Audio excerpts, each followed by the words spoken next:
শুধুমাত্র গলফ কান্ট্রিগুলো যদি তেল দেওয়া বন্ধ করে দেয়, ওদের একটা বিমানও ফ্লাই করবে না ইনশাআল্লাহ।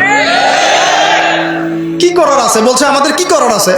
না কিছু করার নাই, আপনারা নেইমারকে নিয়ে এসে ফুটবল খেলেন, কিছু করার নাই আমাদের। আর এখন কি আপনারা জানেন যে কোথায় আমেরিকা রণতরী গিয়ে ভিড়ছে, কোথায় তাদের যুদ্ধ বিমান আছে, কোথা থেকে তারা ফ্লাই করে এই গাজায় হামলা করার পরিকল্পনা করেছে? আমাদের এই আরব রাষ্ট্রগুলোতে। কাতারে তার বেস ক্যাম্প আছে, আবু ধাবিতে আছে, আর আমাদের তো মাশাআল্লাহ একটা আছে American kingdom of Saudi Arabia. ও সামনাসামনি কিছু বলবে না, পিছনেও কিছু বলবে না, শুধু বলবে আমরা সাথে আছি। আমার ওই যে অনলাইনে তো বললাম যে কেউ লাইভে চলে আসতে পারে, লাইভে এসে বলছে আমাদের কি করার আছে? না তোমাদের কিছু করার নাই, তোমরা তেল দাও ওদেরকে আরো বেশি করে, তোমাদের কিছু করার নাই, তোমরা তেল বিক্রি করো ওদের কাছে। আরে আহাম্মকের দল, শুধুমাত্র গলফ কান্ট্রিগুলো যদি তেল দেওয়া বন্ধ করে দেয়, ওদের একটা বিমানও ফ্লাই করবে না ইনশাআল্লাহ।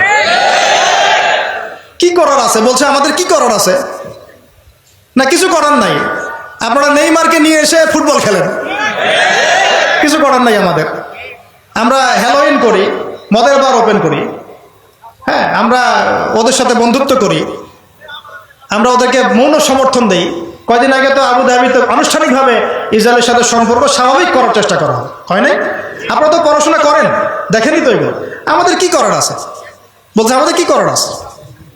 আমরা করব না, কারা করবে? করবে কারা? সবাই কি দোয়াই করে যাবে? আল্লাহ পাক আমাদেরকে বোঝার তৌফিক দান করুন। আমি একজন নেতার নাম আসলে রাহিমাহুল্লাহ পড়ি, শ্রদ্ধার সাথে স্মরণ করি। এই সৌদি আরবের ছিলেন বাদশাহ ফয়সাল, নাম শুনেছেন?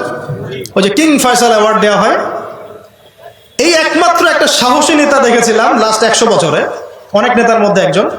অয়েল পুরো তেল বয়কট করে দিয়েছে, যে আমরা পশ্চিমা থেকে কোনো তেলই দিব না।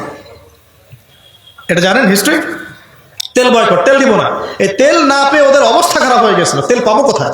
আল্লাহ পাক এই পুরো বিশ্বের 4 ভাগের 3 ভাগ তেল দিয়েছেন মধ্যপ্রাচ্যে। সুবহানাল্লাহ। মুসলমানদের হাতে, এগুলো কাদের হাতে? এটা কি ইহুদিদের হাতে? 4 ভাগের 3 ভাগ। তো তিনি তেল দেওয়া বন্ধ করে দিয়ে, তেল দিব না। এরপরে কত যে চড়াই উতরাই গেল, তারপরে এক জায়গায় পশ্চিমারা তাদেরকে হারিয়ে দিল। কোন জায়গায়? লোভ। কোন জায়গায় বলেন? এসে বলল যে ঠিক আছে তেল আপনি দিতে চাচ্ছেন না, একটা সন্ধি চুক্তিতে আসে। কি চুক্তি?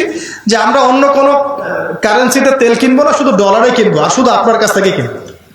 আপনি এবং আপনার অনুসারী যে কয়েকটা কান্ট্রি আছে তাদের কাছ থেকে আমরা তেল নিব, বাইরের কারো কাছে আমরা তেল নিব না। তাহলে আপনাদের বাণিজ্য অনেক সমৃদ্ধ হবে। আর আপনাদের প্রতি একটা অনুরোধ, শর্ত হচ্ছে আপনারা শুধু ডলারে তেল কেনা বেচা করবেন, অন্য কোনো টাকা বা রুপি বা এগুলোতে তেল কেনা বেচা করবেন না। এই তেল মানে অয়েল, আর এই ডলার মানে ডলার, এই হয়ে গেল petrol dollar, petrol dollar, petro dollar monetary system. এখন আপনি সারা বিশ্বে ডলার ছাড়া তেল কিনতে পারবেন না। এটা হলো উম্মার সাথে একটা গাদ্দারি। এর ফলশ্রুতিতে ডলার হয়ে গেল একদম সুপিরিয়র কারেন্সি, আর তেলের একচ্ছত্ব অধিকার ওরা লাভ করে ফেলে। তো এইগুলো যদি মুসলমানরা বন্ধ করে দিতে পারত, আমি এখানে গলা ফাটায় কথা বলে কোনো লাভ নাই, আমি জানি আদতে আসলে কিছু হবে না, সকালবেলা আপনারা ভুলেও যাবেন। কিন্তু একটা কথা চিন্তা করেন, খালি চিন্তার খোরাক নেন, যদি এইটা আমরা বন্ধ করতে পারতাম ওই সময়, তাহলে কি ওরা এত দূর পর্যন্ত আসতে পারতো? যখন আপনি একটা থাপ্পড় খাচ্ছেন, কিছুই বলছেন না, তখন তো একটা থাপ্পড় খাবেন। হাত ভেঙে ফেললো, কিছুই বললেন না, তখন তো আরেকটা হাত ভাঙবে। এই তো হচ্ছে অবস্থা।